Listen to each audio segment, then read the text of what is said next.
solutions are well within our grasp. We need to shift from arresting, finding, and ticketing to policies that help end abuse and end homelessness simultaneously. The policies and the things and the solution is simple. It's housing. It's housing. It's housing. It's housing. Thank you. It is. It is. Exactly what it is. Cruel and unusual punishment. This is what the Supreme Court is asked to rule on today. So we're hoping that the Supreme Court does not rule in that direction. If they decide that it is or it is not, the Eighth Amendment does not apply, then we have a problem. You can pretty much guess what's going to happen. Absolutely. As a millennial, I've never known a country without mass homelessness. Yeah, you got that. But America's present homelessness crisis did not begin in the 1980s when the federal government slashed funding for housing and safety net programs, and they have kept cutting until this day. But when people see someone living outside, they don't call the White House, they don't call their senators, they call their local elected officials. Sadly, more and more local elected officials are pushing for jails and tickets, not housing and services, but local leaders have immense power to change things for the better. And Alderwoman Alicia Saunier from the 7th Ward of Louisiana is using her power. St. Louis is using her power to push for a city where everyone has housing. Please give it up for the Alderwoman.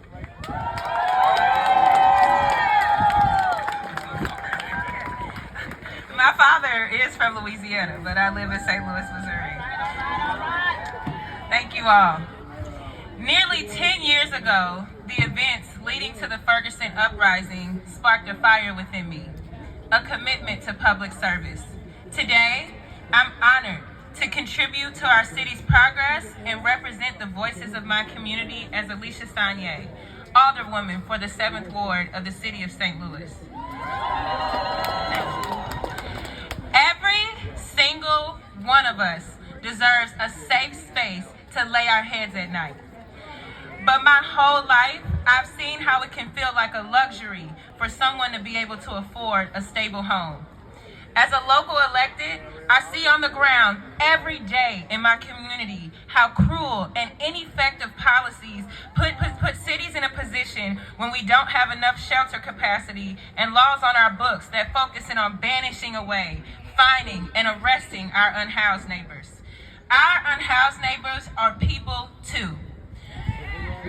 With dignity, with emotions, with hopes and dreams. And that's why I know that the best way for local elected officials to address homelessness is to provide them with a place to call home. Punishing people for trying to survive outside is not only dehumanizing, it's ineffective. I know that I and people like me remain disproportionately impacted by the issue of homelessness. In St. Louis, our Black residents are 4 times as likely to be unhoused than our white residents. 20% of the children who attend St. Louis public schools, which is estimated to be an 80% Black district, experience housing insecurity.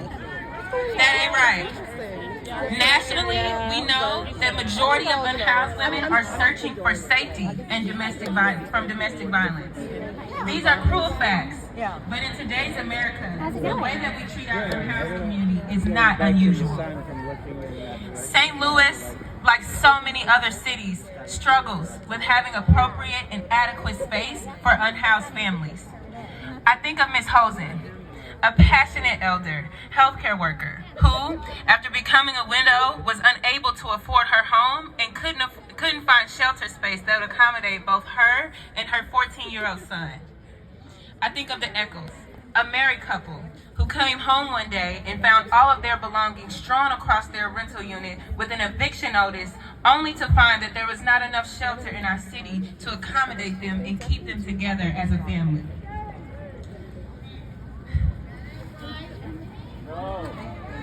I think of myself, my teenage self, my mom, my little brother. We were forced out of our home when my mom returned home from a concert too late for her husband's taste. He met my mom's late arrival with violence And the next day while he was at work, my mom, my little brother and I, 2 men in a truck, packed up everything that we owned and moved. This is cruel, but this is not unusual. As a member of Local Progress, a network of 1,400 local elected officials fighting for racial and economic justice, I know that this is not something specific to St. Louis. From coast to coast and everywhere in between, in small towns and big cities, we're seeing how many of our most vulnerable are affected by homelessness and how $100 tickets and jail time continues to devastate our communities. That's why 156 local elected officials signed on to support Gloria Johnson and tell SCOTUS to support solutions that provide people with needed housing. So what is the solution? Providing people with permanent, stable housing that meets their needs and services like healthcare, case management, mental health support, and income coaching. That's why in St. Louis, I introduced an unhoused Bill of Rights, and we are working to make it easier for our city to build needed shelters to bring people experiencing homelessness into an eventual place that they can call home for the long term.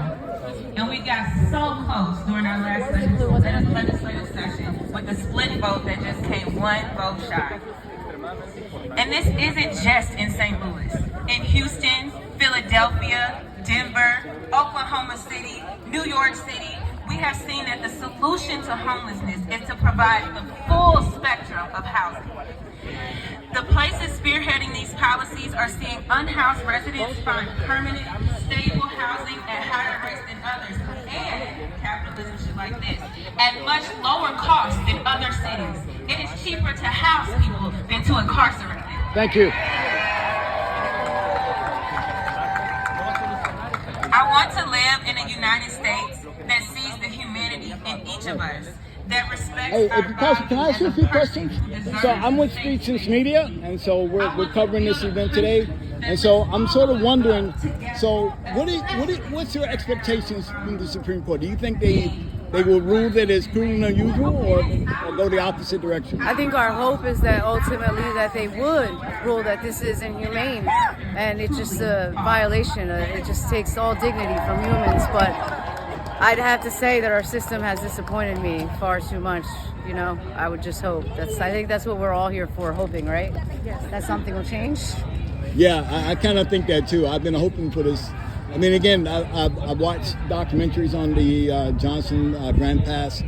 I've seen the video from Invisible People that actually dealt with that. And it's kind of sad that people are being ticketed on a regular basis with just the idea of just being homeless. With the perception I've worked with families that are actually on private property that are still getting ticketed. Their tents are being taken down.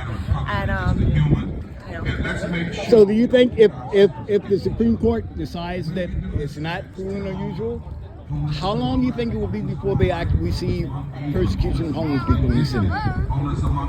My bet would be probably almost immediately. As you heard my friends say, they're already doing it. So, right? So, I mean, So where are we supposed to exist, right? Is the bigger question. Where do they exist?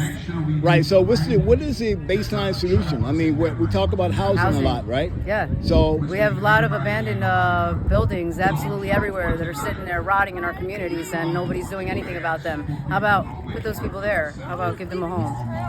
That's the solution. Jails and hospitals that have closed down. That literally. have floors and that are. That's a perfect answer. I like that. I mean, in this city, like other cities, we're experiencing on a wide scale with the migrants coming in, and they're getting preferential treatment, and not to say they don't deserve it, but again, we have people that are already here who've been waiting for vouchers, waiting for, possible solutions. So how do we deal exclusively with the idea of dealing with the migrants? I think we're going back to the systematic, injustices, right? We're talking about brown poverty. We're talking about classism. We're talking about rights separating us and not giving us the advantage of being able to have all of the other well, what we consider luxuries, right? Like good education and having a home, or the opportunity to own a home, right?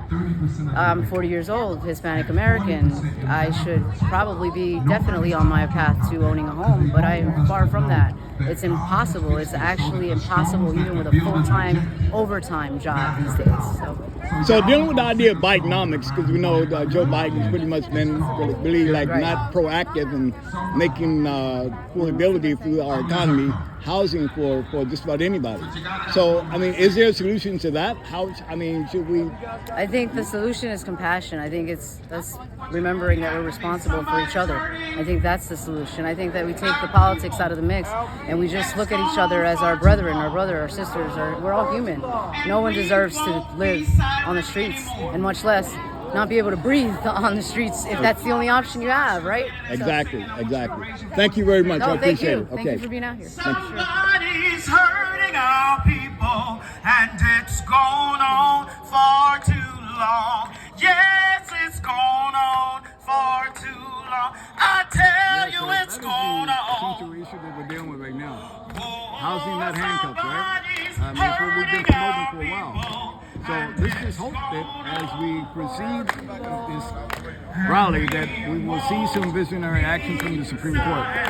And we can only hope, man, that the Supreme Court basically, rules and declares this to be cruel and unusual for people just to be homeless. It's gone on. Yes, it's gone on. I tell you, it's gone on. Today, man, Yeah. promoting this idea and getting your support, and getting people who really care. And I'm glad that's the case. And we won't be silent anymore. Did you hear? Somebody's hurting our people, and it's going on. People across the street lining up, they're just like really like I tell you, it's all the way down. Like really, this is all the way down. This is what we want. We want people to come out with the realization, man, that this is an important issue to deal with. and we won't be silent anymore. Let's see a silent. Yeah, somebody may sleeping or crying, y'all. I can say one thing, we have tons of media out here today, so I didn't expect that. Yeah, It's here. it's gone.